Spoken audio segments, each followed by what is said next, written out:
Salut mes goleadores, c'est El Bijon. J'espère que vous pétez tous la très grande forme. On est parti pour la 5e analyse sur cette chaîne et on va de nouveau s'intéresser au championnat anglais pour tenter de conjurer le sort qui nous a été sacrément défavorable le week-end dernier avec, rappelons-le, ce penalty raté de Glenn Murray alors que la cote proposée à 3,25 était vraiment magnifique. On a vraiment manqué énormément de réussite sur ce bet la semaine dernière. On va cette fois-ci s'intéresser à Jamie Vardy, le prolifique buteur de Leicester qui reçoit Newcastle samedi à 16h.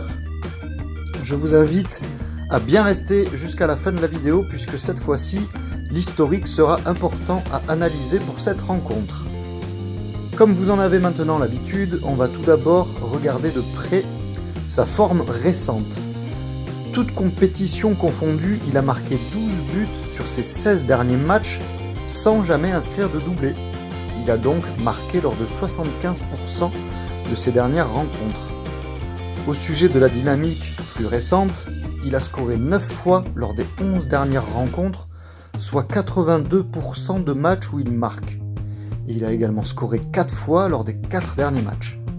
Très belle phase donc que traverse le buteur anglais qui a d'ailleurs marqué en sélection contre l'Italie lors du dernier rassemblement et fera sans aucun doute partie du voyage en Russie pour disputer la Coupe du Monde et pallier à une éventuelle absence ou défaillance de Harry Kane, ce qui est toujours bon pour la confiance. Notons ici qu'il score contre les gros calibres, puisqu'il a notamment marqué contre Manchester City 2 fois, Manchester United, Chelsea 2 fois également, et Liverpool sur la période que nous venons d'étudier. Newcastle n'est donc pas une marche inatteignable pour Vardy, loin de là. Mis à part la saison 2015-2016, où Leicester avait été champion et lors de laquelle il avait inscrit la bagatelle de 24 buts en 36 matchs, il en a marqué 13 la saison dernière et 16 en 2013-2014, saison où il a été le plus prolifique, hormis la saison du titre donc. Il a ainsi de nouveau l'occasion de faire mieux en cette fin de saison, puisqu'il ne compte qu'une petite unité de moins, avec encore 7 matchs à disputer en Première Ligue, ce qui est de nouveau preuve de sa grosse deuxième partie de saison et de sa régularité retrouvée, lui qui avait commencé la saison très timidement. Étudions maintenant ces deux équipes et leur forme actuelle de manière plus précise. Les locaux se classent actuellement 8e avec 43 points et ont la meilleure attaque de Première Ligue derrière les cadors anglais que sont City, United, Liverpool, Tottenham, Chelsea et Arsenal. Ils se trouvent aussi à 3 points du 7e, Burnley, mais avec une meilleure différence de but. Or, les demi-finales de la Cup opposent Manchester United à Tottenham et Chelsea à Southampton. Si Southampton ne s'impose pas dans cette compétition, ce qui semble plus que probable, cette 7e place sera donc qualificative pour la prochaine Europa League. Un objectif tout à fait atteignable donc pour Leicester qui n'a que 3 points de retard sur cette 7e place et qui peut les tenir en haleine et concernés par cette fin de championnat. Newcastle se place pour sa part en 12e position avec 8 points de moins que Leicester, mais avec 7 points de mieux que le premier relégable, qui n'est autre que Southampton au passage, qui aura du coup probablement d'autres objectifs que la FA Cup en tête pour cette fin de championnat.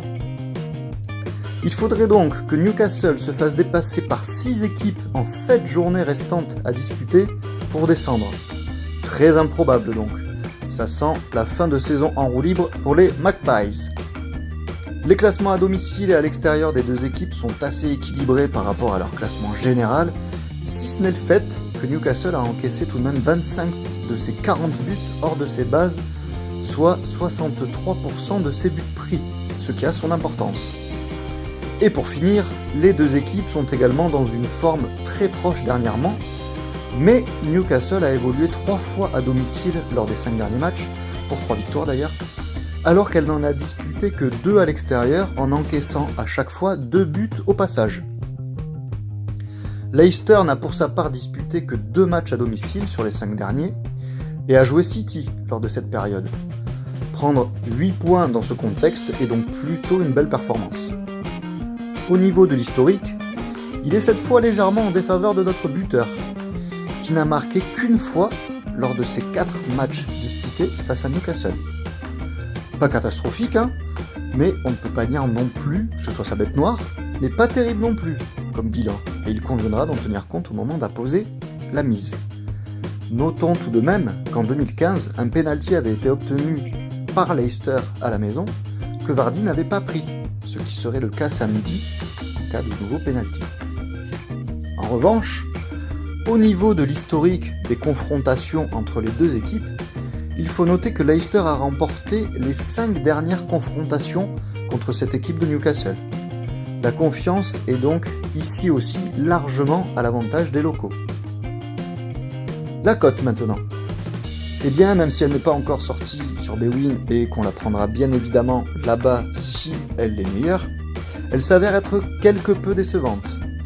En effet, c'est vraiment le niveau minimum des cotes que j'envisage de prendre lorsque le joueur concerné est bien sûr en dehors du top 10 mondial et ne s'appelle donc pas Messi, Cristiano Ronaldo, Agüero, Cavani ou encore Lewandowski.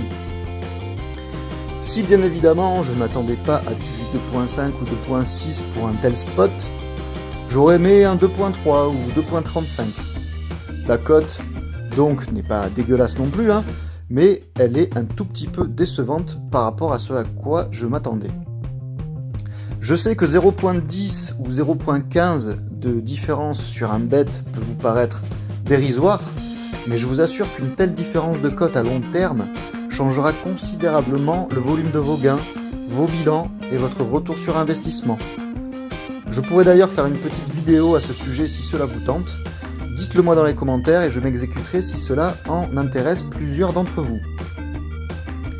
Au sujet des autres facteurs, on notera que Vardy joue la quasi-totalité des matchs en entier et que Iheanacho devrait encore être absent.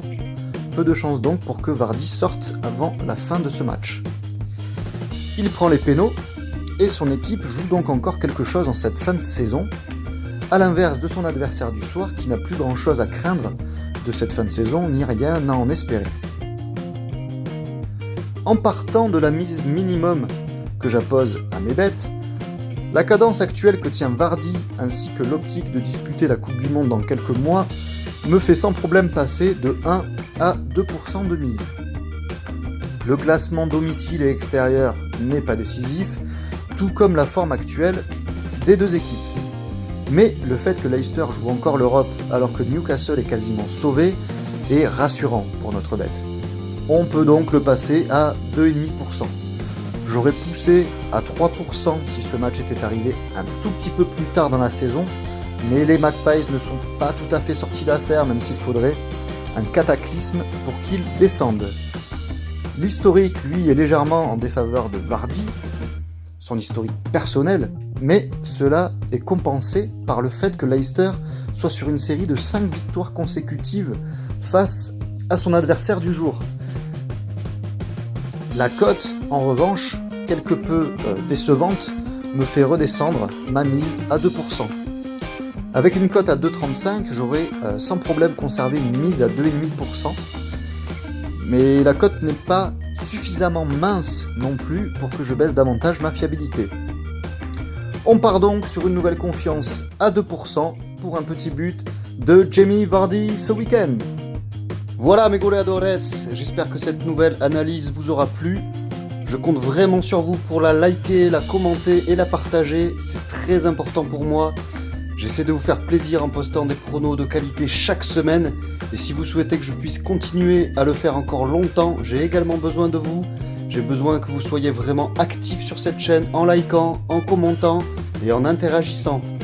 Je répondrai à toutes vos questions si vous en avez et n'hésitez pas à me proposer des idées de vidéos. Si vous souhaitez que j'aborde un thème en particulier ou que vous souhaitez que j'analyse un match qui vous tient à cœur, eh bien dites-le moi dans les commentaires. Tchuss mes goleadores!